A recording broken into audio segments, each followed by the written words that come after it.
buenos días.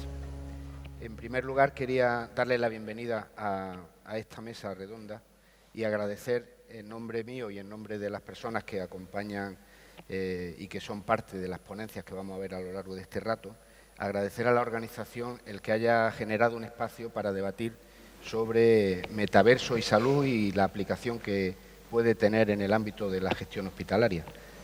Si les sirve de algo... Bueno, yo primero me presento, soy José Martínez Olmos, soy profesor de la Escuela Andaluza de Salud Pública y si les sirve un poco mi experiencia en relación con metaverso, les diré que la aproximación que a mí me ha hecho sentir que tenemos un campo de posibilidades de enorme interés para la gestión hospitalaria, también para la gestión en otro ámbito del sistema sanitario, también en la atención primaria, es el hecho de mirar las aportaciones que pueden hacer estas innovaciones disruptivas en la eficiencia en la organización de nuestro centro. La eficiencia es un valor importante, no el más importante, pero quiero subrayarlo. Cómo hacer las cosas mejor con menos recursos o cómo hacer las cosas con los recursos que tenemos todavía mejor. La aportación que puede hacer en la calidad, en la efectividad de la práctica clínica, también de las intervenciones preventivas y, por supuesto, en dos aspectos que son muy importantes para el sector en el que desarrollamos nuestra actividad. Uno, la formación de los profesionales. Nosotros trabajamos en un sector donde es imprescindible que los profesionales nos vayamos formando y actualizando en innovación en diferentes campos en los que desarrollamos nuestra actividad profesional. Y otra es la investigación, cómo hacer más competitivos nuestros hospitales a la hora de captar más ensayos clínicos y hacerlos de una manera más eficiente. Con estos criterios yo me he aproximado al tema del metaverso y creo que hay posibilidades, algunas de ellas se van a exponer a lo largo de esta mañana. Tenemos con nosotros, yo creo que 3 ponentes que nos van a dar una visión bastante completa, casi de 360 grados, en relación con estos asuntos. A mi izquierda está Sara Martínez, que es responsable del primer Hospital Metaverso. Es directora de estrategia de Hospital Metaverso y trabaja también como manager de hospital en Sabana. Ha tenido y tiene experiencia de trabajo a nivel internacional, especialmente quiero señalar su trabajo en China y, por supuesto, es experta en blockchain y metaverso y tiene, desde luego, con la iniciativa empresarial que está desarrollando, está ampliando el campo incluso en el ámbito de la Unión Europea. Vamos a contar también con Ignacio Hernández Medrano, que es fundador y director médico de Sabana. Es neurólogo por el Hospital Ramón y Cajal y ahí coordinó la estrategia de investigación. Ignacio se va a comunicar con nosotros a través de videoconferencia, por eso no está aquí. Y es licenciado por Silicon Valley y repetidamente considerado por la prensa sanitaria como una de las personas más influyentes en salud digital en España. Ha sido Premio Princesa de Girona en 2019 por haber fundado Mendelian del Reino Unido, que es el diagnóstico por enfermedades raras con inteligencia artificial, y por Sabana. Forbes lo incluyó en 2021 en su lista de los 100 españoles más creativos del mundo de los negocios y en 2023 en la lista de los 23 Change Makers. Desde la Comisión Europea hasta la Real Academia Británica de la Ciencia, Ignacio es un ponente de recorrido internacional y, por lo tanto, como le decía, otro de los puntales de esta mesa. Y finalmente contamos con Armando Romano, que está sentado a mi derecha, es director de Iavante. Iavante es una empresa pública de la Junta de Andalucía con enorme recorrido en la formación cualificada de profesionales con técnicas innovadoras y es licenciado en Derecho por la Universidad de Córdoba, ha sido docente a tiempo completo en las universidades de Córdoba, Sevilla y Pablo Olavide de Sevilla y consultor en la Universidad Ruperta de Cataluña. En 2006 se incorporó a la Consejería de Salud de la Junta de Andalucía, donde ha desarrollado su actividad profesional en el ámbito de las políticas de formación y desarrollo profesional de los profesionales del Sistema Sanitario Público de Andalucía, hasta su incorporación a la dirección de esta empresa, Iavante, en noviembre de 2018. Es máster en Economía de la Salud y Dirección de Organizaciones Sanitarias por la Universidad de Granada y la Escuela Andaluza de Salud Pública y máster en Derecho Sanitario y Bioética por la Universidad de Castilla-La Mancha. También ha participado en varios proyectos financiados por la Unión Europea relacionados con la simulación. Por lo tanto, como ven, perfiles absolutamente competentes para hablar de los temas que nos traen aquí y les quiero plantear que vamos a tener luego un espacio para poder interactuar haciendo preguntas o comentarios por su parte Y, por supuesto, como vamos a estar aquí en los días de este importante congreso, en los pasillos podemos seguir hablando de aquellas cuestiones que sean interesantes. Entonces, cuando quieras, Sara, te doy la palabra para que en unos 20 minutos nos puedas plantear tus reflexiones. Pues nada, muchas gracias. Uy, qué voz. Muchas gracias, Pepe. Pues nada, yo encantada de estar aquí y la verdad es que no se me ocurre mejor sitio que Canarias si tuviéramos que imaginar un mundo, ¿no?, un hospital ideal, pues el paraíso, ¿no?, que es Canarias, podría ser un escenario que todos tendríamos en la cabeza, porque no lo disfrutamos todo lo que quisiéramos, quizás porque tenemos limitaciones en el mundo real, ¿no? Tenemos limitaciones personales, familiares, sociales, económicas. Mundo real, limitaciones, para que vayan sonando esos términos, ¿no? Entonces vamos a ver cuál es la realidad. Os quiero presentar en esta foto, tengo la suerte de tener dos madres, ella es la mujer de mi padre, que es ciega. Entonces su día su día es negro, se levanta y su día es negro, ¿no? Ella decide si verlo con sol, verlo con nubes, ver el arco iris, ¿no? Ella decide. Entonces, ¿cuál es la realidad? ¿Es la que nosotros vemos? ¿Cómo está el día soleado en Canarias? ¿Es su realidad, que es el negro? ¿O hay una tercera realidad que podemos imaginarnos, ¿no? Bueno, pues un poco de esto va el metaverso. ¿Cuál es la realidad sanitaria? No quería poner ninguna imagen dolorosa ahora con temas sanitarios y problemas en la sanidad, pero quizás esta imagen, que es actual, un camión llevándose una cabina de teléfono, ¿no?, pues habla de aquellas cosas obsoletas que hay que cambiar, que había que haber tomado la decisión antes de cambiarlo y que, bueno, estamos en ello, pero nos tenemos que dar prisa, ¿no? O sea, vamos con retraso. Y a veces las cosas son bastante sencillas, la tecnología puede solucionarlo todo, pero es que nos encontramos con esto, ¿no? 11 pacientes que no acuden a la cita y el paciente dice, llamé 11 veces y nadie me atendió. Todo esto se soluciona con tecnología, ¿no? Es bastante sencillo. Vamos a ver un poco qué es el metaverso. Al final el metaverso yo lo defino como un punto matemático de conexión entre lo que queramos conectar. Entonces vienen pues imágenes como estas. Esta es una realidad aumentada, donde está en un autobús, parece realidad virtual también, tiene parte inmersiva, pero ahora vais a ver que los avatares que aparecen ahí son animados, no son reales. Sin embargo, veis toda la publicidad que hay alrededor. Ya sabéis que el metaverso tiene sus cosas buenas, sus cosas malas como todo, pero aquí está su interacción, son con personas reales en un supermercado donde interacciona con los productos y bueno, pues recibe más información que la que recibiría en un mundo real. Esto no es una prueba, esto ya es algo real implementándose en la parte de Asia sobre todo, ¿vale? Luego tenemos, por ejemplo, otro ejemplo. Bueno, aquí ahora pagando y demás. Pues esto es un TikToker, hablando de TikTok, pues haciendo la compra en un supermercado con realidad virtual, se pone las gafas y bueno, esto no se diferencia a comprarlo en una página web, pero puede interaccionar de una manera más inmersiva, preguntar pues, sobre los productos y luego, por supuesto, pagar. Digamos que es un poco más, un paso más. Y luego esta es una imagen de Aimedis, que también es un hospital en metaverso ya, desarrollando pues, toda la parte de inmersión. Quiero que os fijéis en los NFTs para acreditarse a la hora de poder pasar al hospital. Entonces, con todo esto, si nos damos cuenta, bueno, hay una parte que os quiero explicar. Este es Morgan Freeman, que no es Morgan Freeman, es un avatar y quiero que veáis la calidad, la posibilidad que tenemos de interaccionar con personas que realmente no existen. Esto, muchas veces cuando decimos en Hospital Metaverso puedes poner una persona y no vamos a saber si la persona es real o no, aquí estáis viendo que Morgan Freeman no es real, está llegando a un grado de calidad que realmente no vamos a saber diferenciarlo, pero no lo sabemos diferenciar ya. Parece ser que el 40% de las personas con las que interactuamos en las redes sociales no son reales. Por lo tanto, ya estamos teniendo experiencia con avatares y con chatbots que no existen.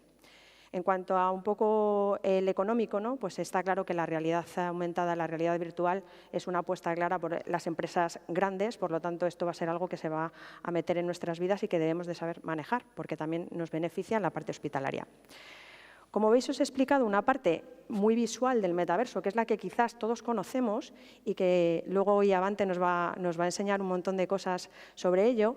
que es la parte de realidad aumentada y realidad virtual. Pero es que el metaverso no solo es eso.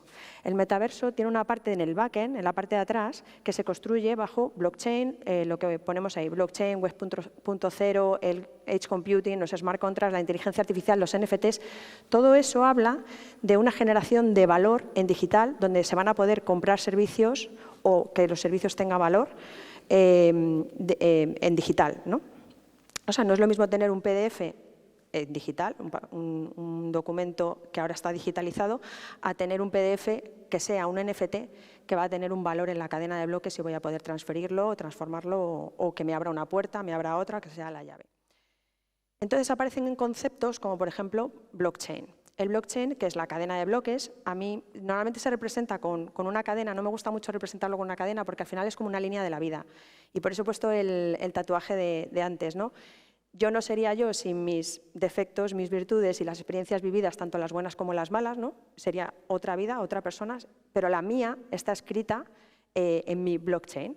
Entonces, ese tatuaje que he puesto del paraíso, espero que a cada uno de vosotros os llame la atención esta conferencia y empecemos a trabajar, o sea como un punto que marca el trabajo para poder trabajar en blockchain. El blockchain significa que una cadena de bloques se configura una cadena de bloques y la siguiente cadena de bloques va referenciada al bloque anterior. Por lo tanto, nunca podemos volver para atrás porque el bloque no sería diferente. Por eso os digo la línea de la vida. Luego, en cuanto a los NFTs, luego vemos por qué es importante para los hospitales. En cuanto a los NFTs, son tokens no fungibles, es decir, no se pueden eliminar, son un código, vamos a decirlo, un hash, una numeración que no se puede eliminar, siempre va a existir en la blockchain, no se puede borrar.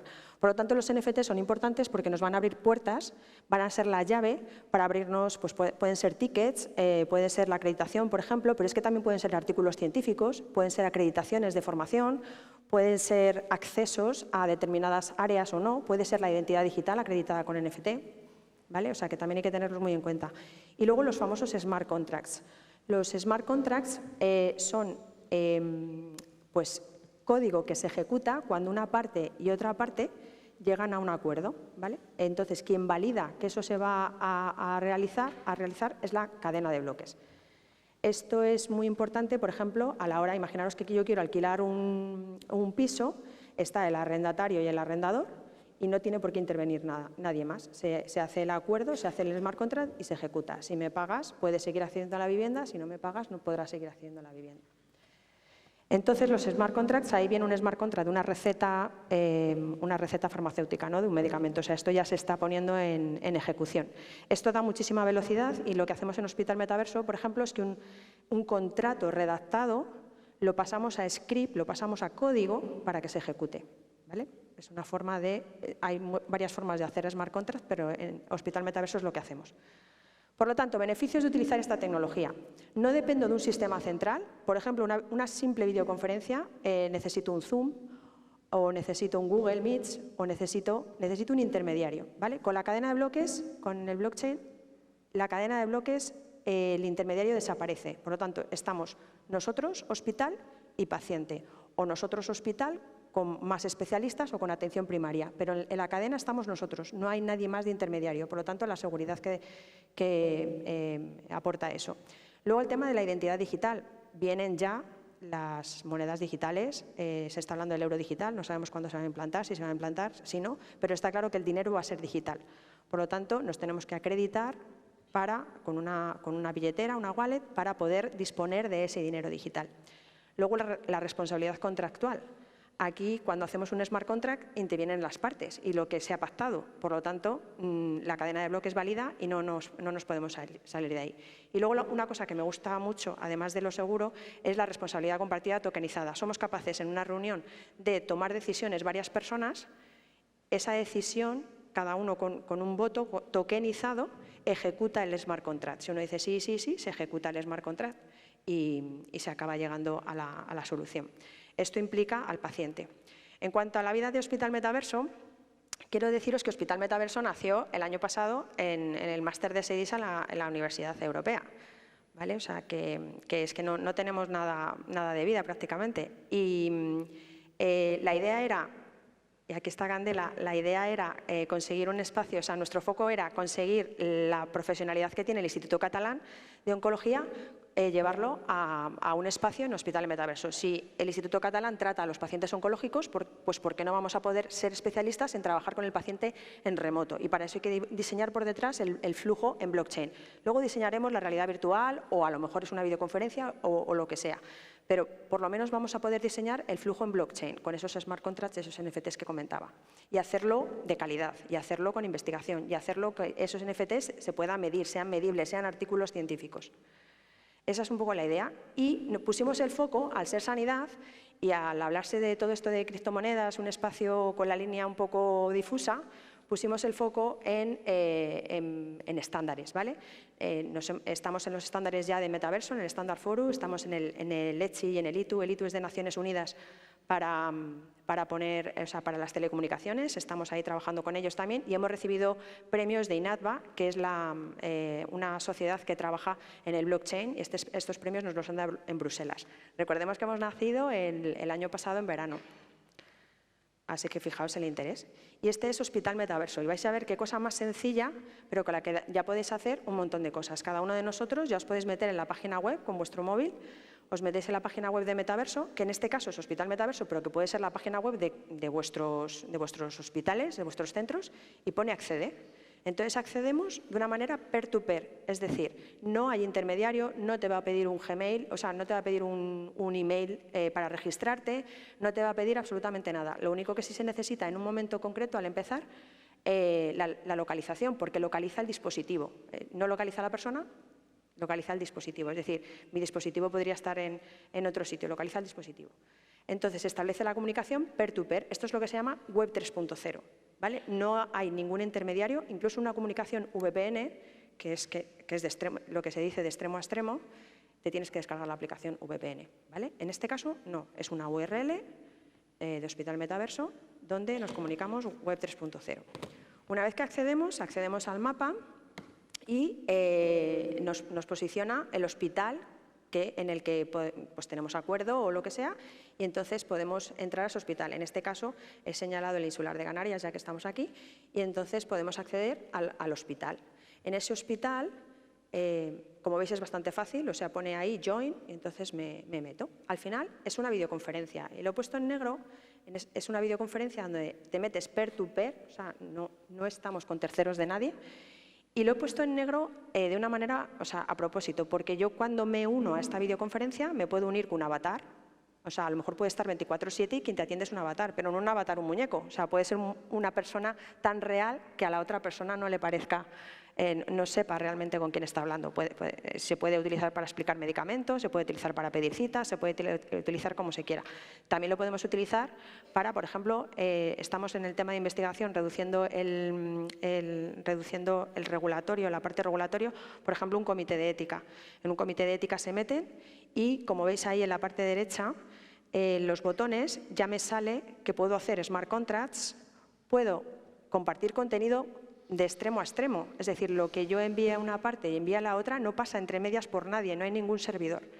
¿Vale? Entonces, luego nos podemos identificar, por ejemplo, si somos pacientes que vamos a trabajar con la administración, me identifico con una wallet determinada, que eso ya irá saliendo, que se está trabajando en ello, o si soy de una sociedad, una aseguradora, o me tengo que identificar de otra manera, es decir, yo utilizo mi wallet y me identifico como quiera, o no me identifico. A lo mejor quiero tener un servicio sanitario donde yo como paciente no me quiera en un momento en concreto identificar por algún motivo, ¿vale? Siempre el médico se tiene que acreditar, eso sí, ¿vale?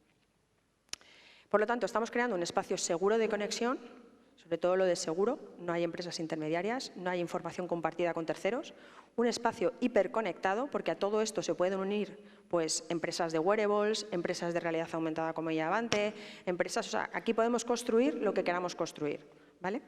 Y luego, autosuficiente. ¿Por qué? Porque en la misma videoconferencia yo puedo hacer pagos, puedo hacer transferencias de NFTs que tengan valor, puedo hacer smart contracts porque quiera hacer un contrato en un punto determinado.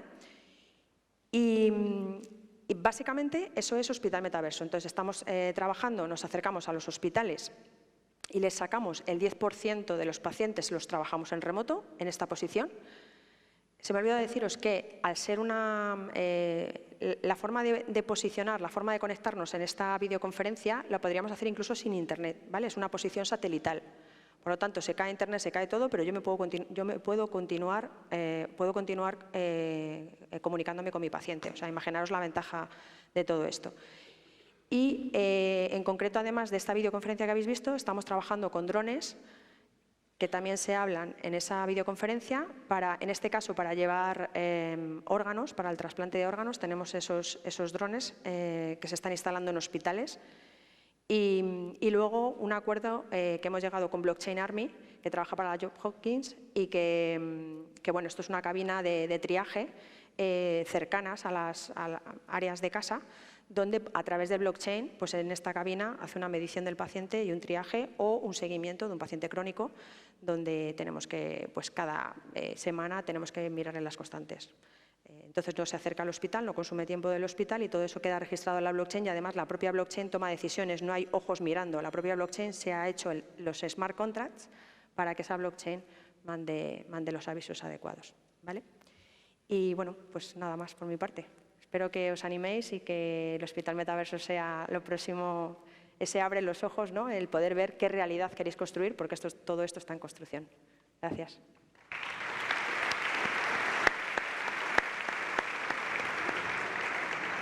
Muchas gracias, Sara.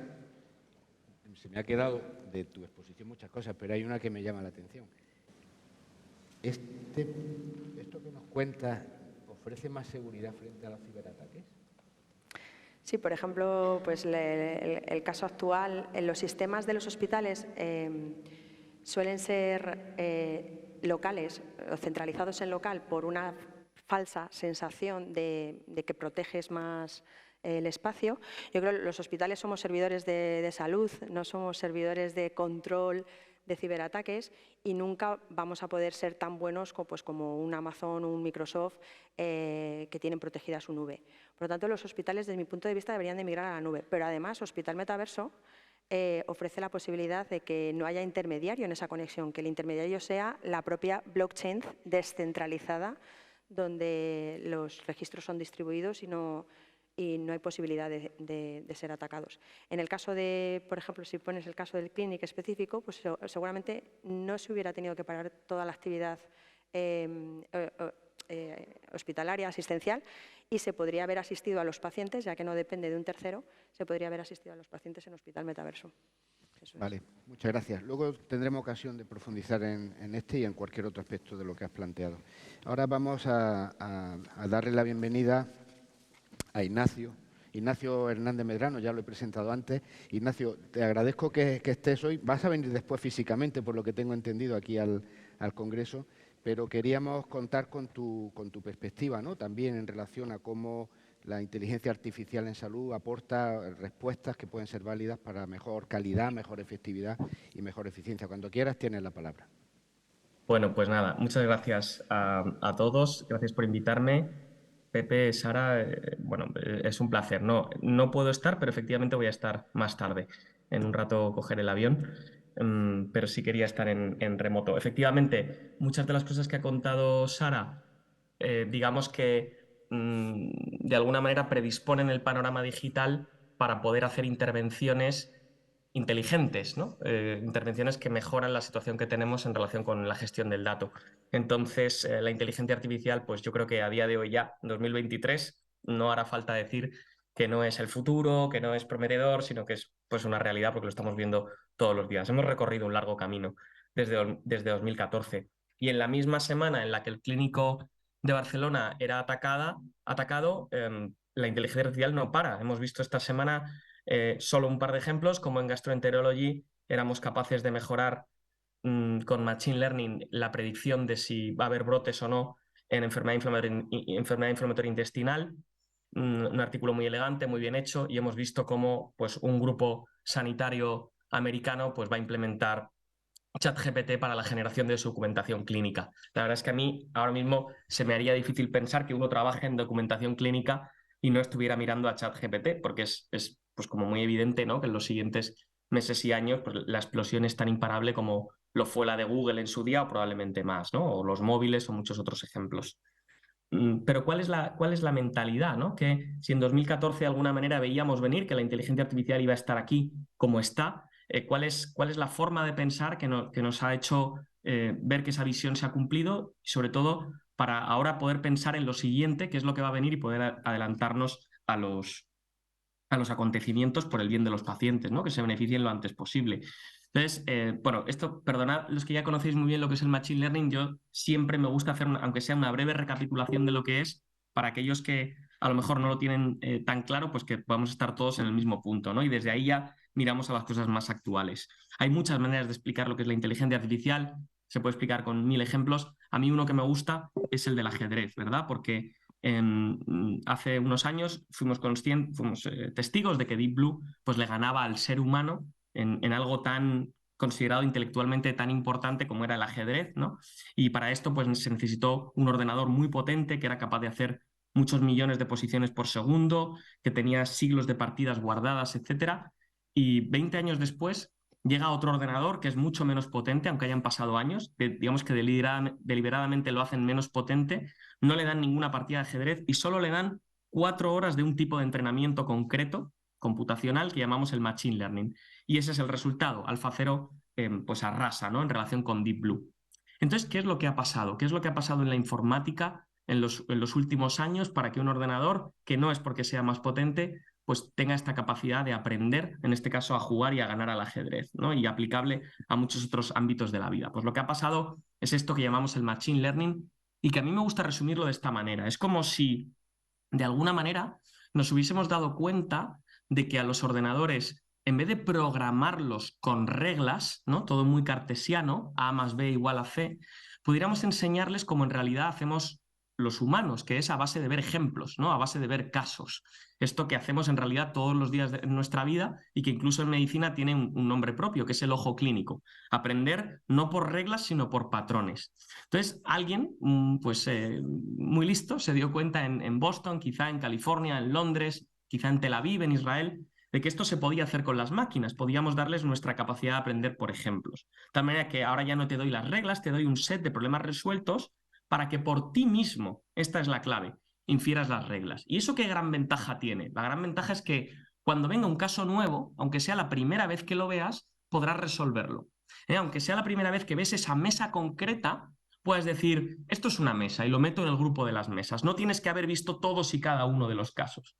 Anticipar problemas no vistos antes es lo que podemos hacer muy bien los humanos y ahora pueden hacer las máquinas gracias a este tipo nuevo de tecnología que llamamos el Machine Learning o el aprendizaje automático, ¿no? ¿Y qué es lo que ha hecho que la inteligencia artificial despegue? Pero de hecho se lleva coqueteando con esto mucho tiempo. Hace ya bastantes años, hace 8, que en plan de, que fue cuando esto empezó más o menos a despegar, aunque esto en realidad tenía mucho más tiempo, en plan un poco de broma, 2 profesores de una universidad americana, el de medicina y el de ciencia de datos, o sea, los que se dedican al machine learning, dicen, mira, te hago un reto, te propongo una cosa, y es que las palomas que yo utilizo para aprender el machine learning, es decir, para enseñarle a los ordenadores a pensar con el reconocimiento de patrones, como hacen los sistemas biológicos, son capaces de ver malignidad en una imagen de anatomía patológica o en un TAC mejor que tus residentes. Y lo demuestran. Eso es correcto, es cierto y lo acaban publicando, ¿no? Y esto es así, no porque las palomas sean muy listas, sino porque, de nuevo, aunque los humanos nos empeñamos en pensar que las cosas en la vida se aprenden cartesianamente y por reglas, no es cierto. Las cosas se aprenden por repetición de casos, por repetición de ejemplos y por patrones. Y eso lo podemos hacer todos. Y eso es lo que explica por qué cuando el Machine Learning en medicina empieza a explotar de verdad en los últimos años y a ponerse serio, empezamos a ver cosas que intuitivamente no podemos, de alguna manera no podemos llegar a entender. Las vemos publicadas en Lancet, en Nature. Vemos cómo un Machine Learning que ha visto muchos casos, muchos ejemplos, pues por ejemplo, a base de mirar el electrocardiograma, te puede sacar el sexo de una persona, pero luego es que es la anemia, luego es el riesgo cardiovascular, luego es la enfermedad crónica renal, luego es la reagudización, y empieza a ver cosas que nosotros con nuestros ojos humanos no podríamos ver porque no tenemos tantos casos en el cerebro como para reconocer ese patrón. Pero una máquina que ha visto muchos, al final los reconoce y es capaz de asociar variables que nosotros no asociamos, ¿no? Y esa es básicamente la gracia del Machine Learning y la inteligencia artificial. Esto en realidad yo casi me podría parar aquí y ya estaría contento, porque si tú tienes esto en la cabeza, si entiendes que las máquinas pueden correlacionar variables imitando la intuición humana o la intuición de los sistemas biológicos, enseguida entiendes que a más datos más vamos a poder correlacionar y que esto tiene un recorrido pues muy largo. Por eso de alguna manera sabíamos en 2014 que la inteligencia artificial no era una moda más de Silicon Valley, sino que había venido para quedarse, porque al final no es más que unas matemáticas apoyadas por computación que pueden ver correlaciones donde la mente humana no las ve. Y lógicamente no ve cosas que nosotros sí vemos, y en la interacción está la gracia. Y de ahí, pues todas las consecuencias. De ahí el que para Lancet en 2019 el avance del año fuera que las máquinas alcanzaban al humano en diagnóstico por imagen. De ahí que la FDA, la Agencia de Evaluación de Tecnología Sanitaria Americana, desde 2016 aquí, pues esté aprobando continuamente nuevos sistemas de inteligencia artificial en práctica clínica a través de diferentes patologías y diferentes tareas diagnósticas, pronósticas y terapéuticas. De ahí que si te vas a PubMed y haces una búsqueda, veas cómo efectivamente la exponencialidad que de alguna manera anunciábamos, ¿no?, que podía venir, pues se ha venido cumpliendo, y el número de estudios que integran inteligencia artificial en su título, pues no para de crecer a través de todas las áreas patológicas. Hace poco estaba en el Carlos III en la entrega de unos premios de investigación, así muy importante, estaba la ministra y demás, y una de las cosas que me llamó la atención es que así a ojo como un tercio de los premios que se estaban entregando, las becas de investigación, tenían Machine Learning o inteligencia artificial en su título. Esto es increíble, porque hace 3 o 4 años no teníamos nada, ¿no? Pero crece muy rápido. New England ha sacado incluso, va a sacar ahora una nueva revista que es New England Inteligencia Artificial. Yo, con todo el respeto, creo que es un poco precipitado, y a ver lo que pensáis vosotros, porque me parece que esto, de alguna manera, va a dejar de tener sentido en breve, porque es que toda la investigación se va a hacer con inteligencia artificial, se va a dar por hecho que es con esto. Entonces yo no creo que sea cuestión de una revista aparte, creo que es que el New England va a tener los artículos hechos con inteligencia artificial, que es algo un poco diferente. Pero bueno, son matices, ¿no? Casi lingüísticos. El caso es que al final estos sistemas hemos dicho que se nutren de casos, se nutren de ejemplos, pero esos casos son datos, ¿no? Esos datos que están ahí y que tenemos que ir dándole a la máquina para que infiera las reglas por sí misma. Pero en medicina tenemos muchas capas de datos. Tenemos el genoma y el microbioma y el proteoma. Tenemos muchos datos con los que podemos alimentar ese machine learning. Eso es así, ¿no? Lo conocemos. De tal manera que cuando tú empiezas a mezclarlos es cuando empiezas a obtener realmente mucho rendimiento. Así que si nos vamos ahora por un segundo más, dejamos por ejemplo la oncología o la gastroenterología y nos metemos solamente en el ámbito de la gestión sanitaria, pues vemos cómo en los últimos años los hospitales americanos, chinos, también Singapur, Japón, Australia, Nueva Zelanda, Inglaterra, los países que van por delante en la inteligencia artificial en sanidad, Canadá también, Francia de alguna manera, bueno, pues empiezan a utilizar esto no solamente en el ámbito más clínico, sino pues para predecir la mortalidad, los reingresos, las camas. ¿Pero esto qué es? ¿Qué estamos viendo aquí? ¿Qué es lo diferente? Bueno, que esto antes lo hacíamos con pirámides de Kaiser, lo hacíamos con 20 o 30 variables, con estadística normal, hecha con el SPSS, hecha a mano por cerebros humanos, pero ahora esta estadística la hacemos apoyada por computación, lo llamamos aprendizaje automático y aprende de otra manera, ¿no? Y esto nos permite estratificar los riesgos o las probabilidades de una manera más fina o más precisa de lo que podíamos hacer antes. Por eso, de alguna manera, explota. Bueno, pues con esa visión desde 2014, algunos médicos empezamos a interesarnos por esta idea de que esto podía llegar, que el machine learning en medicina iba a cambiar mucho el panorama, y empezamos a pensar, bueno, pues si va a haber varias capas de datos, va a estar el genoma, el microbioma, etcétera, las imágenes, por supuesto, podríamos complementar esto con una capa de datos que es fundamental, que estés donde estés, en el ámbito que estés, la vas a necesitar, que es los datos del paciente, los datos clínicos, los datos de la historia clínica. Bueno, pues bien, pues vamos a ponernos a ello. Pero claro, el problema es que aunque las historias clínicas las teníamos bastante digitalizadas, no del todo, pero éramos de los países del mundo en España que más, por encima de Francia, de Inglaterra, de Estados Unidos. En eso sí que íbamos muy avanzados, solamente casi los nórdicos nos ganaban, como bien sabéis. Pues a pesar de eso, el problema es que casi todo lo que se escribe que tiene valor para hacer machine learning, para hacer una predicción, lo teníamos escrito en texto libre. Claro, dices, bueno, yo tengo el CMBD y tengo los códigos CIE. Sí, pero ahí mira, en el mejor caso, en la estimación más optimista, estás leyendo un 20%, que es lo que se codifica. Diagnóstico principal, algunas variables demográficas, algún procedimiento. Además, no lo tienes en todos los ámbitos. Además, tiene un error muy alto. El código CIE ya sabéis que tiene un error de en torno al 20%. No te vale para hacer una verdadera predicción clínica, ¿no? Te vale para temas, pues para lo que se utiliza, ¿no? Para gestión administrativa o estadístico-asistencial, pero no para esto. Así que empezamos a pensar en la idea de utilizar el procesamiento del lenguaje natural, que es una tecnología que ya existía, que es la capacidad de desambiguar el texto humano, poder transformar un texto, por muy narrativo que esté, por muy desestructurado que esté, en variables, en unos y ceros. Eso nos permitiría llegar muy lejos. Pero claro, ¿cuál fue el problema de esta tecnología para nosotros, para Savannah, desde que empezamos a trabajar y para algunos otros que lo estaban intentando en el mundo? Pues el problema fue muy claro.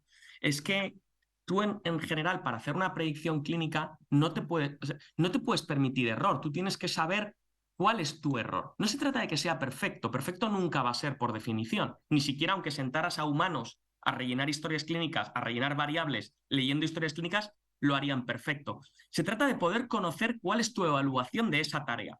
Por eso, sobre la marcha en Savannah, tuvimos que ponernos las pilas y sacar la metodología de evaluación del procesamiento del lenguaje natural de historia clínica, porque solo así tú puedes utilizar esto con una fiabilidad, con una robustez de dato que digas, ah, vale, ahora esto está suficientemente bien como para que yo pueda tirar de diferentes hospitales y sacar una métrica y saber que esto es correcto, ¿no? La calidad del dato, en definitiva.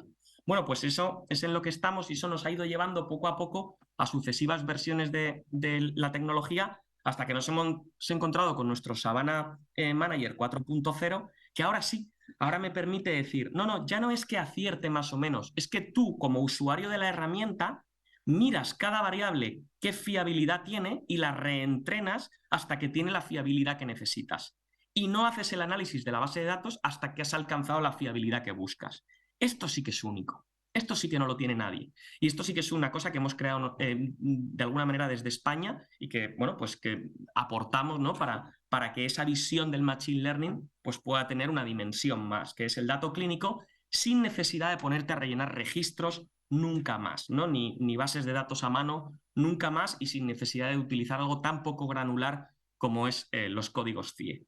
Ahí sí, yo me puedo crear una tabla en tiempo real de los pacientes de un hospital y con eso pues puedo llegar a hacer cosas pues como la que acabamos de publicar ahora el mes pasado, con datos de Castilla-La Mancha, con algunos de los médicos pues con más conocimiento en esclerosis lateral amiotrófica, pues poder caracterizar una enfermedad mirando literalmente cientos de miles de pacientes, de población, sin haber tenido que rellenar ni un solo dato a mano. Esto es el pasado ya. Las máquinas pueden hacer esto por nosotros y nosotros nos podemos dedicar a analizar y a pensar. Y bueno, pues con la digamos con la sorpresa un poco de haber sido capaces de llevar esto al mundo, porque a día de hoy pues esta tecnología la están utilizando en 14 países y más de 200 hospitales, ¿no? Aprovechándonos de que es multilingüe. Bueno, pues esa es un poco la capa que hemos aportado nosotros y me dirijo ya hacia el final de lo que quería contaros hoy, que es que si bien estamos transitando hacia una medicina basada en matemáticas, lógicamente esto tiene problemas y riesgos, ¿no? Y limitaciones. Fíjate, este algoritmo de Google DeepMind del Reino Unido, que es capaz de ver retinopatía diabética mejor que el conjunto de oftalmólogos entrenados, lo aprueba la FDA y ya está desde hace un par de años en los supermercados de Estados Unidos, está funcionando y está diagnosticando pacientes. Pero el mismo algoritmo, cuando te lo llevas a Indonesia y a la India, ellos mismos lo reconocen y lo publican, no funciona. ¿Y eso por qué es? Bueno, eso es así por lo que dice Gary Collins, que probablemente sea el mejor observador de la inteligencia artificial desde su cátedra en Oxford, ¿no? Y es que lo mismo que ocurre con los artículos tradicionales, a veces hay una gran falta de calidad en la publicación de los artículos hechos con Machine Learning en medicina. Por eso, tenemos que entrar en una nueva fase, una nueva etapa, que yo os decía, esa visión que nos ha traído hasta aquí, ¿ahora dónde nos coloca? ¿Qué es lo siguiente?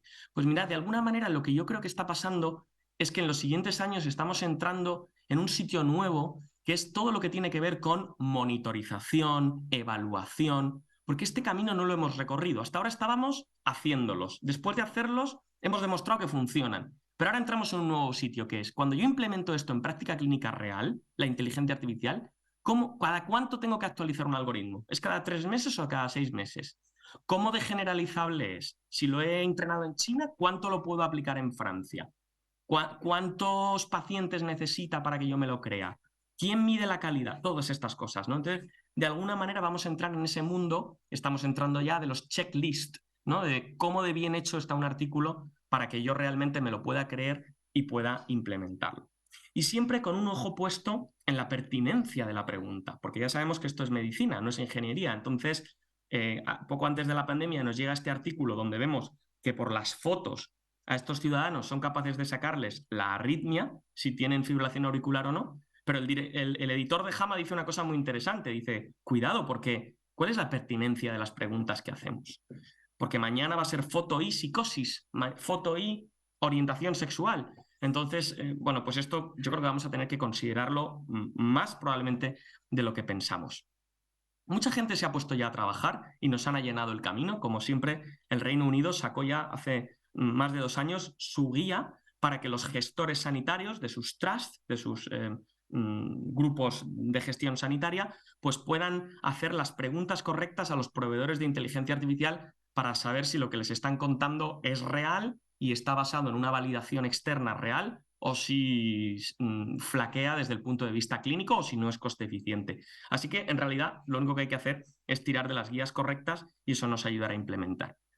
Bueno, de alguna manera, yo no estoy aquí solo, estoy con las más de 100 personas que trabajan todos los días conmigo en Savannah, haciendo una pequeña aportación a la inteligencia artificial en sanidad en el mundo, que es esa capa de historia clínica validada, y entre médicos, lingüistas, ingenieros, etcétera, poco a poco lo vamos construyendo, así que con ellos os quería dejar porque me parecía justo y además pues deciros que últimamente me ha dado por mandar un email que se lee muy rápido, en 1 minuto, 2 minutos, sobre alguna cosa muy nueva en relación con lo que está pasando con la inteligencia artificial y la sanidad y en concreto con la investigación médica, que es a lo que más nos dedicamos nosotros.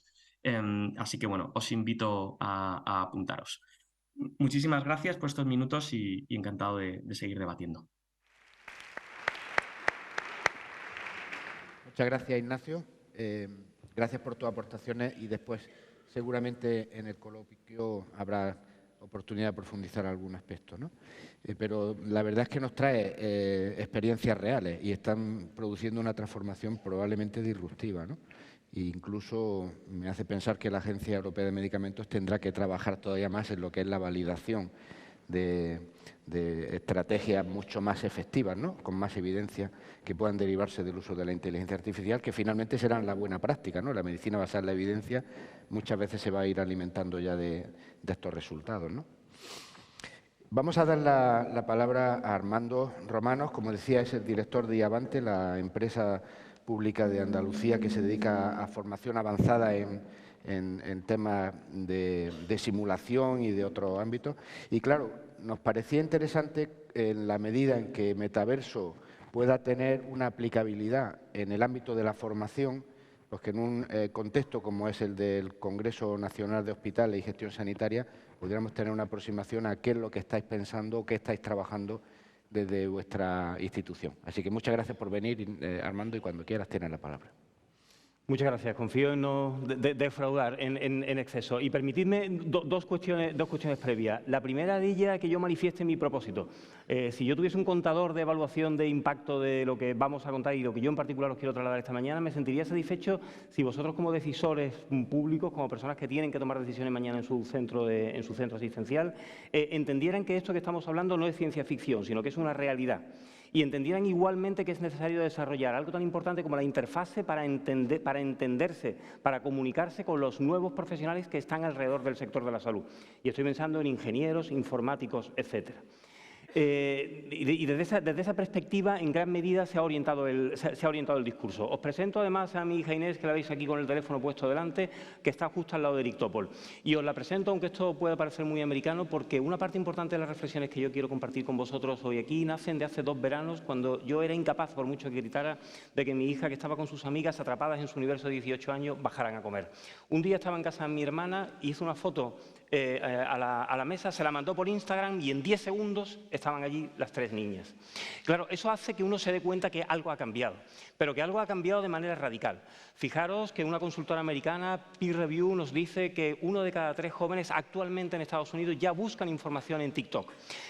NowThis, un sistema de TikTok americano, 5.7 millones de seguidores, consiguió el año pasado sentar al presidente Biden durante 2 horas a tratar asuntos de política internacional.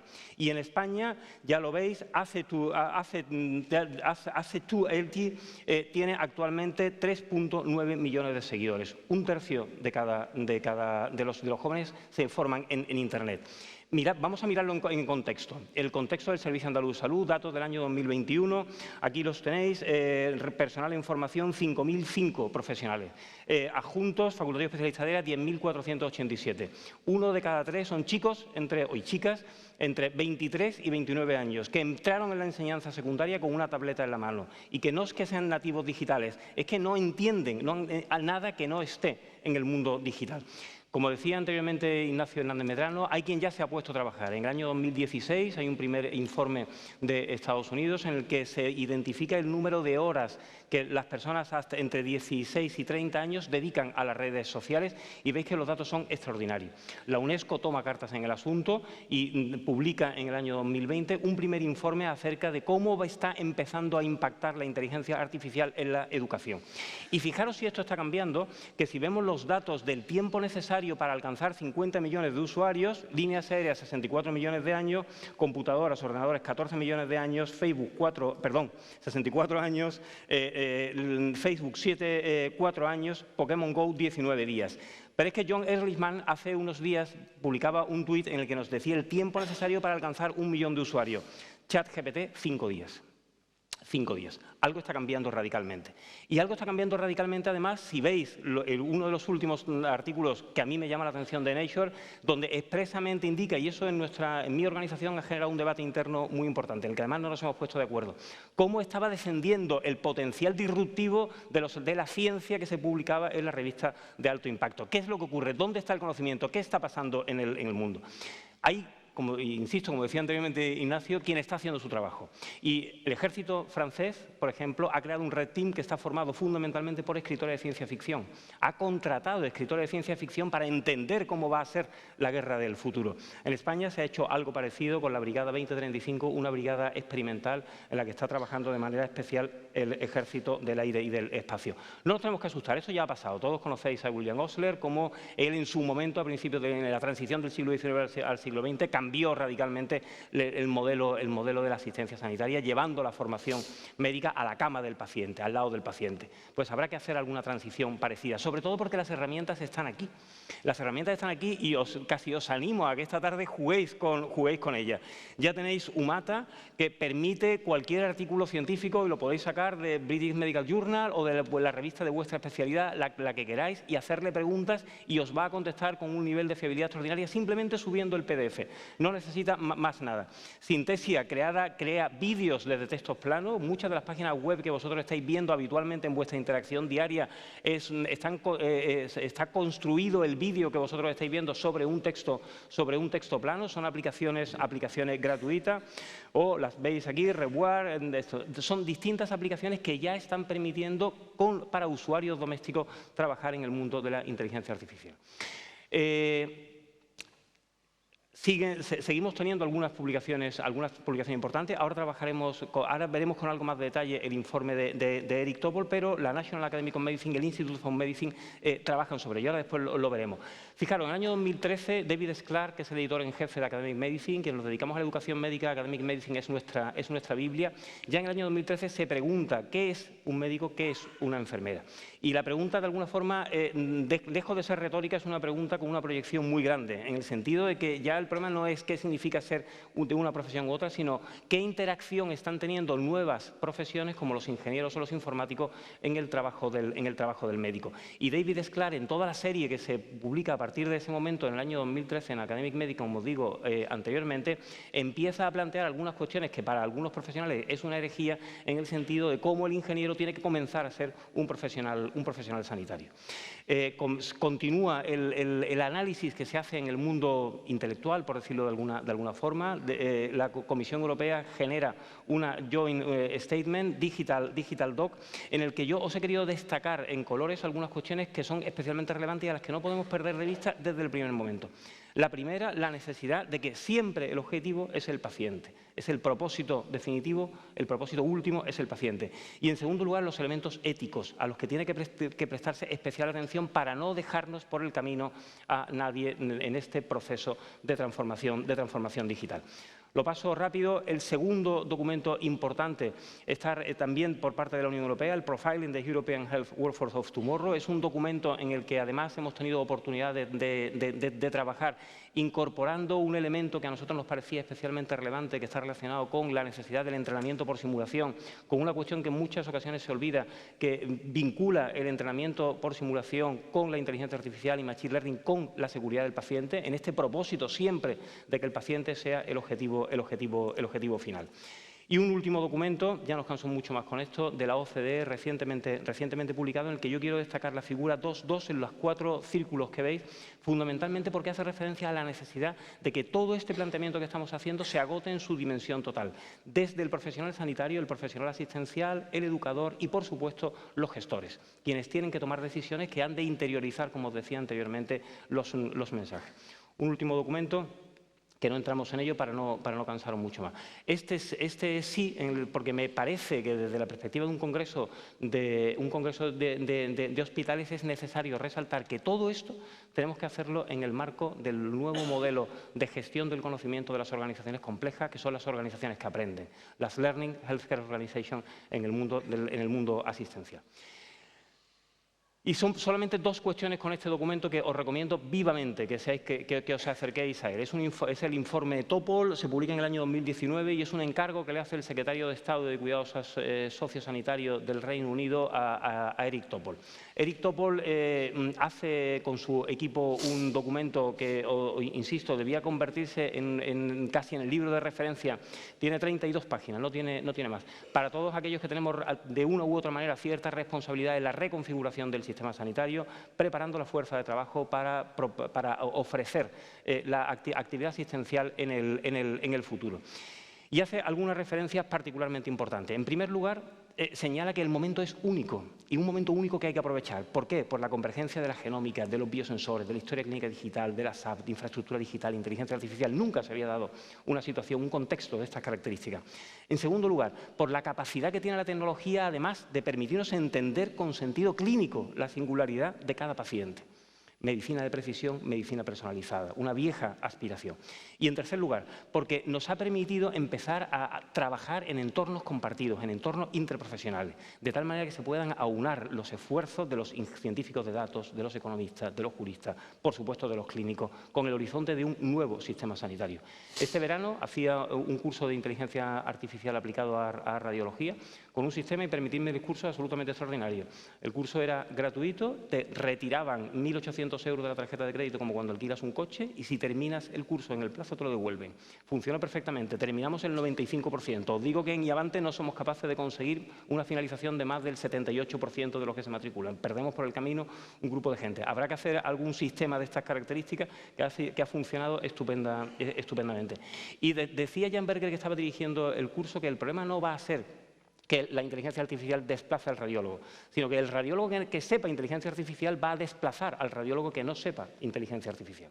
Y esto nos lleva a una reflexión que va vinculada, y vamos a hacer alguna reflexión ya sobre metaverso, nos lleva a la reflexión de la necesidad de aprender determinados elementos que nos permitan interactuar con los científicos del mundo, los científicos de datos, con los ingenieros, con los bioinformáticos.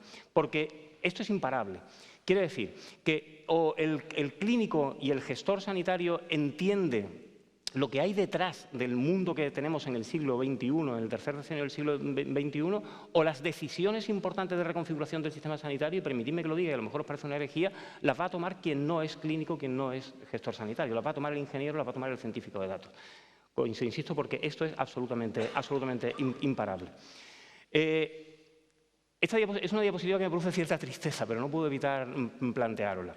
Y no puedo evitar planteárosla porque las dos últimas iniciativas, las que se podía haber aprovechado ya para empezar a dar pasos en España decisivos en este ámbito, y estoy hablando del programa, los dos últimos programas oficiales de la especialidad, el programa oficial de la especialidad de Medicina Legal y Forense y el programa oficial de la especialidad de Medicina Familiar y Comunitaria, que acaba de terminar el trámite de audiencia previo, tienen cero referencias a inteligencia artificial, cero referencia a simulación, cero referencia a este modelo de formación del siglo XXI.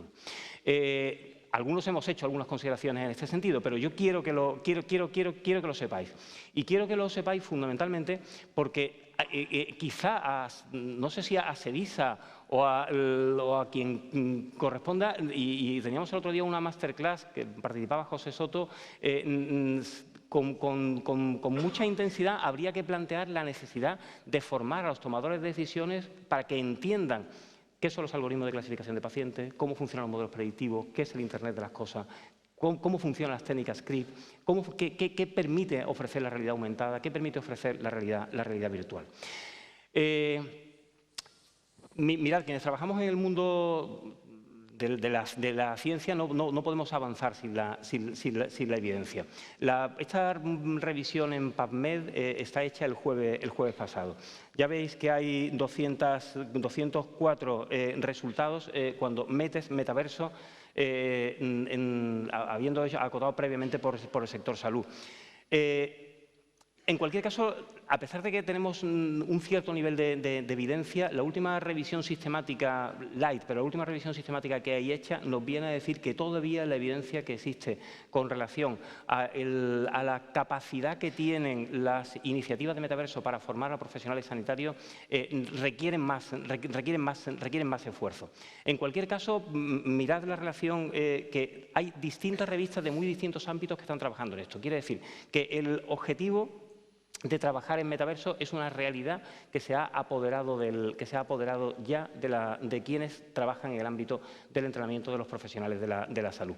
La Asociación Europea de Cardiología ha hecho ya un primer trabajo con resultados francamente interesantes acerca del uso de metaverso en salud, en entrenamiento en salud cardiovascular, y ya hay algunos trabajos de consenso de expertos acerca de cómo utilizar metaverso en medicina. Como os enseñaban anteriormente, la guía del NHS acerca de cuáles son las preguntas que hay que hacerle al profesional, a la empresa que plantea una solución en inteligencia artificial, pues ya tenemos un primer consenso de expertos en cuanto a qué hay que preguntar cuando se quiere trabajar en el ámbito del metaverso. Esto ha generado, entre otras cosas, un campo nuevo de trabajo de antropología digital en el que nosotros no vamos a entrar ahora en este momento. Permitidme simplemente una referencia de las últimas que hemos visto en la literatura y que a nosotros en Iavante nos está sirviendo para configurar nuestro metaverso Iavante, y hace referencia a cómo se utiliza metaverso en una experiencia concreta en el entrenamiento con una cirugía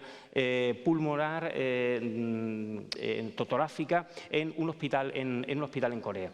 Y aquí lo que se pretendió fundamentalmente es tener una experiencia inmersiva.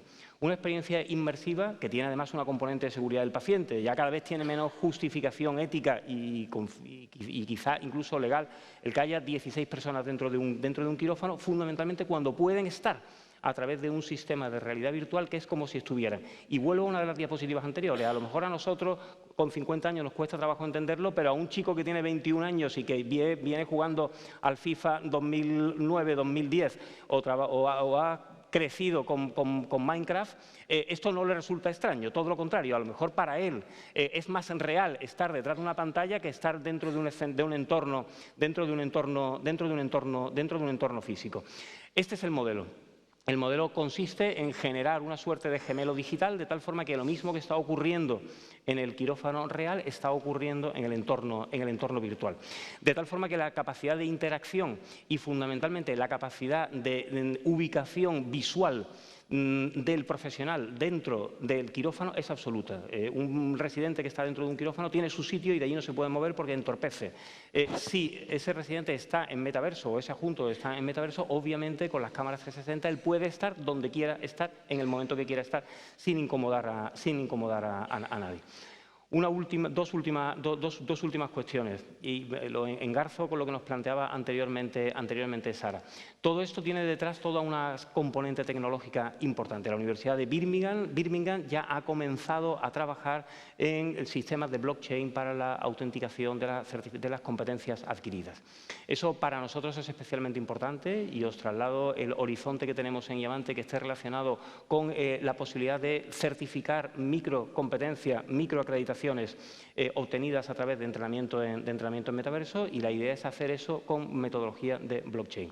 De tal manera que quien haya adquirido una competencia en lo que quiera que sea, competencias transversales relacionadas con humanización o incluso competencias técnicas con el alcance que tengan, obviamente, acerca de cómo hacer una punción lumbar y lo haya hecho en metaverso, tenga una microcertificación que además, a través de blockchain y con una etiqueta NFT, pueda hacerlo valer adelante como si fuese un elemento de su currículum, de la misma manera que tiene mi dentista colgado su diploma en la consulta de una forma absolutamente old fashion. Las entidades certificadoras han trabajado también en este ámbito y ya tenemos dos ISOs, una ISO que permite estandarizar procedimientos de inteligencia artificial y otra que permite estandarizar Internet de las cosas y gemelos digitales. Nada más. Muchas gracias.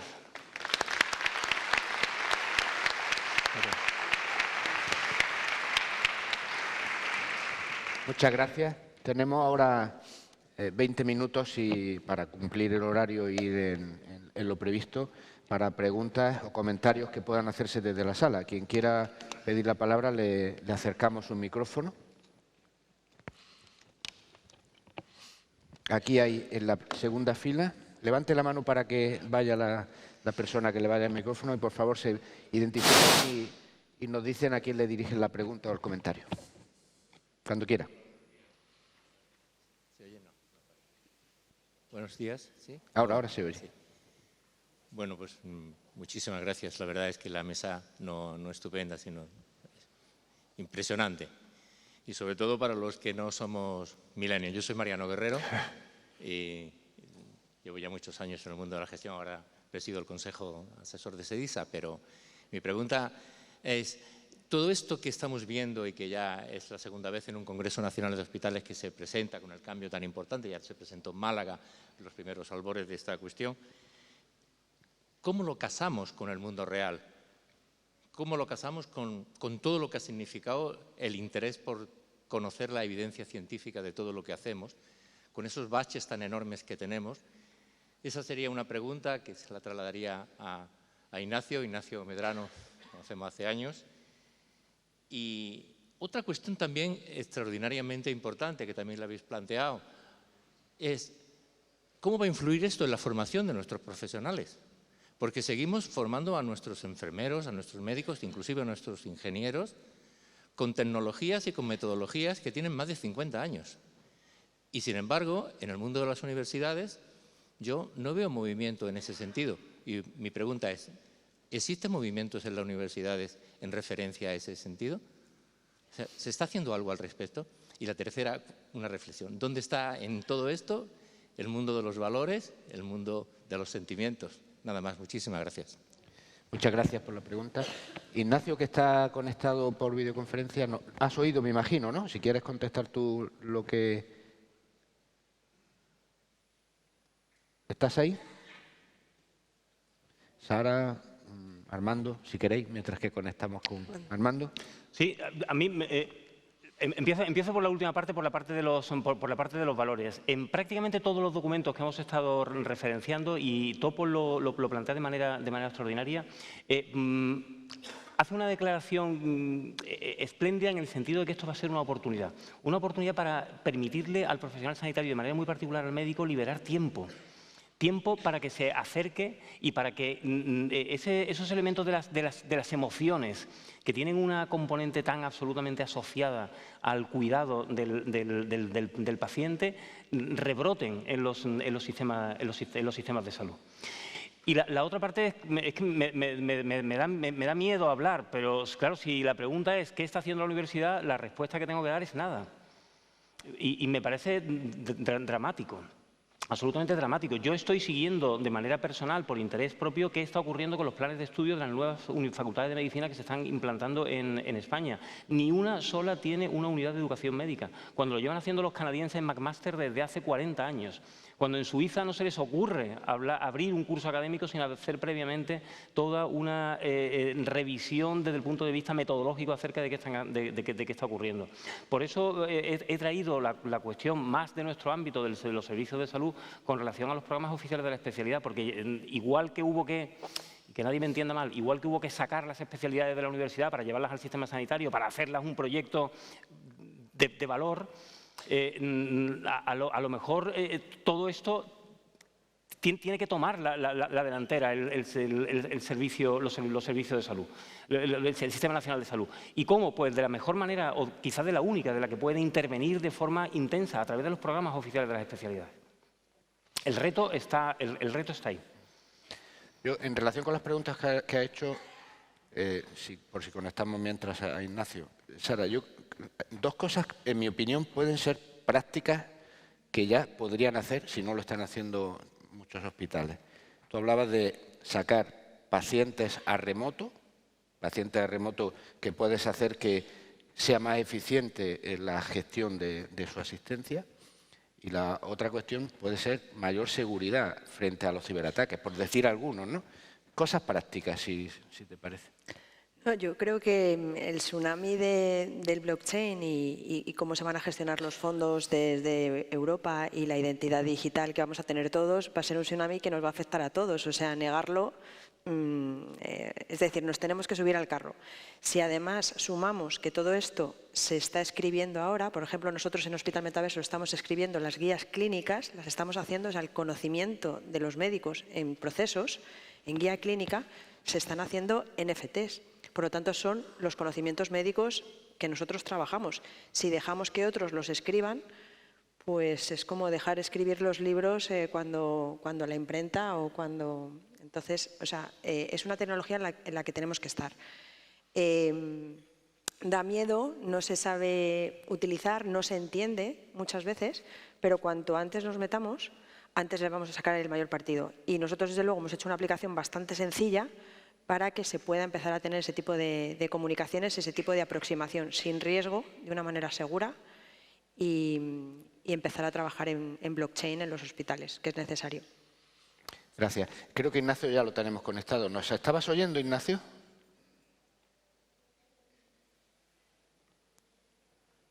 No te oímos. ¿Sí? Bueno, otra pregunta mientras tanto, mientras intentamos conectar. Allí hay una mano levantada.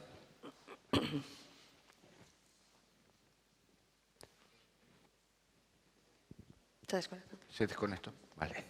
Si se conecta, me avisa. Sí. Buenos días. Me llamo Íñigo Jimeno, vengo del Hospital de Calahorra, de La Rioja.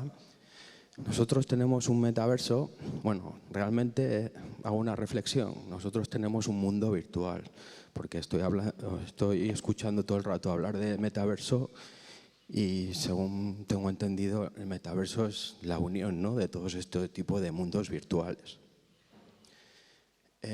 Nosotros tenemos creado ese metaverso en Spatial y muchas veces tenemos la incertidumbre de lo que estamos comentando, ¿no?, de la seguridad de los datos. Nosotros hasta ahora lo estamos utilizando como escuela de pacientes para guardar documentación pública. Entonces, mi pregunta para Armando o Sara, cualquiera de los dos, que me parecéis excelentes ponentes, me gustaría que me dijeseis qué opinión tenéis al respecto de utilizar un mundo virtual hospitalario en una plataforma como Spatial. Bueno, yo en principio nuestra plataforma es peer-to-peer, como hemos comentado antes, no se transfiere ningún dato, no se coge absolutamente ningún dato. El dato que se transfiere es que las partes han querido compartirlo. Por lo tanto, el dato estará en el paciente y en el hospital, o si se utiliza para comunicación interna del hospital, toda en el hospital. La propia plataforma no coge dato. En cuanto al dato, de momento ni siquiera la Unión Europea, que marca las directivas, sabe en qué escenario nos movemos, porque como intervienen muchas, o sea, por ejemplo, la simple palabra desgeolocalización, ¿a qué jurisdicción aplico? O sea, ¿qué normativa aplico?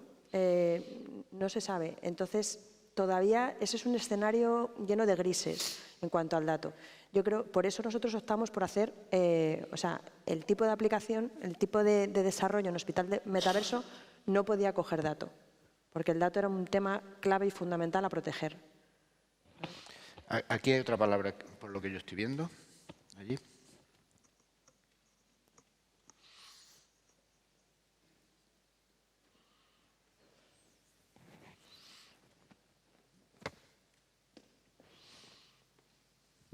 Hola, ¿qué tal? Bueno, enhorabuena por las presentaciones. Mi nombre es Julián Isla. Iba a presentarme, pero no sé muy bien cómo, porque hago bastantes cosas. Trabajo en Microsoft, soy representante de pacientes en la Agencia Europea del Medicamento y otras cosas, muchas más cosas en el mundo sanitario. Veréis, son preguntas, no voy a contar aquí mi rollo. Y una respuesta. Cuando hablabais antes de la EMA, en la EMA no tenemos competencias con respecto a medical devices. Los algoritmos y estos sistemas son medical devices. Hacemos regulación para aprobación de fármacos. Pero sí que estamos haciendo una iniciativa que es Darwin, que es una red de interrogación de datos que se está utilizando ya para la generación de real world evidence, utilizando bases de datos de los Estados miembros. O sea, sí que hay una iniciativa y Darwin es parte de la iniciativa de Big Data que tiene la Agencia Europea del Medicamento. Como paciente veo, perdonar, hay mucho blockchain, mucho metaverso. Mi suegro vive en Madrid, apunta los valores de su glucómetro en una hoja de papel. O sea, estamos lejos, y perdonad que el baño de realidad, estamos lejísimos. Empecemos con que mi suegro anote su valor no en una hoja de papel y luego ya hablaremos de blockchain, de metaverso y lo que queráis. Pero yo creo que aquí hay mucha gente, claro, les ponemos el hype súper alto de lo que puede hacer la tecnología. Ostras, luego el día a día en los hospitales es bastante más duro, y cuesta mucho aterrizarlo. Y lo último, y es una pregunta para Nacho, ¿qué piensa acerca de la tecnología generativa en cuanto a Deep Learning? Porque yo, que era muy fan de la estructuración, y él lo sabe bien porque hemos hablado de estos temas, me estoy empezando a rendir con la estructuración al ver la tecnología en Machine Learning generativa en lenguaje, porque nos está pisando el terreno en lo que es la estructuración tradicional. Era saber su opinión, que lleva años trabajando en esto acerca de la generación del lenguaje. Gracias. No sé si Nacho lo tenemos conectado. Me parece que se desconectó, por lo que sea. Si se conecta, lo incorporamos. Yo creo que haces una aportación lógicamente real, ¿no? Hay un sector de población que no es digital o no es tan digital, pero eso va a cambiar, entre otras cosas porque evoluciona. Desgraciadamente la demografía nos lleva a donde nos lleva, ¿no? Eso no quiere decir que no haya que prepararse para tener respuestas seguramente adaptadas al perfil de los usuarios. No sé cómo lo veis vosotros, Sara y Armando. Sí, no, yo por supuesto. O sea, está claro que la escala de colores con respecto a la digitalización es completa, pero la prueba lo tenemos con nuestros mayores, casi no pueden acceder a los bancos ahora mismo. En la aplicación, o a mi padre le pedían el otro día la firma digital. Entonces, bueno, es un problema al que nos vamos a tener que enfrentar, pero eso no significa que la tecnología no vaya empujando y que debamos tomar medidas en los hospitales. Entonces, empezando por cosas sencillas. Está claro que en papel ya no podemos continuar, ¿no? Tenemos que irnos hacia la digitalización. Meternos en blockchain, si es que realmente te está metiendo la videoconferencia. O sea, yo ahora mismo mi wallet es esto, es mi pendrive, es mi monedero. Aquí llevo mis criptomonedas, mis NFTs, esto es mi monedero.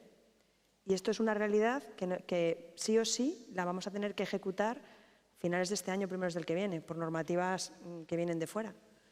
Entonces, creo que el que todavía esté en papel pues tiene mucho más recorrido que el que ya se ha metido en digitalización y tiene todavía más recorrido que el que ya se haya metido en blockchain.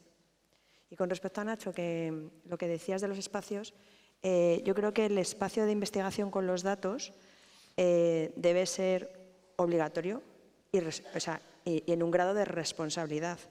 Los estudios que se hacían, o sea, yo profesionalmente soy odontólogo, yo vengo de estudiar en cabezas de cerdo para poner los implantes.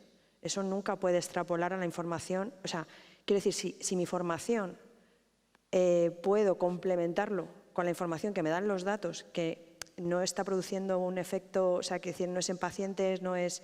esa investigación debería de estar más profunda, porque de verdad que se saca mucha información del texto libre, sobre todo para detectar la enfermedad antes de que aparezca, que me parece el objetivo clave, ¿no? O sea, queremos tratar enfermedades, pero queremos sobre todo adelantarnos a tener esas enfermedades.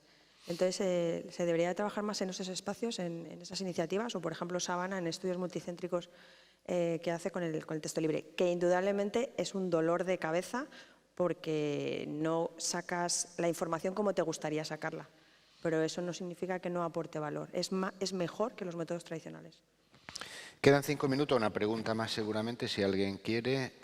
Mientras tanto, si alguien levanta la mano. Sara, me resulta interesante una mayor profundización de cómo los hospitales, nuestros hospitales, pueden gestionar mejor los ensayos clínicos y ser más competitivos para captarlos en la práctica. ¿Cómo lo veis? ¿Cómo lo tenéis enfocado?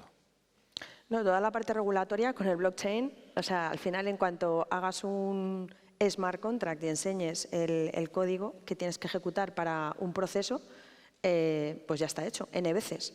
Entonces trabajo una vez, N veces se ejecuta el código. Y con las votaciones tokenizadas no depende la decisión de una sola persona, sino que depende de un conjunto. Por lo tanto, el riesgo a que alguien a que una sola persona tomando una decisión pueda estar en el terreno correcto o incorrecto, pues digamos que se minimiza en una votación compartida.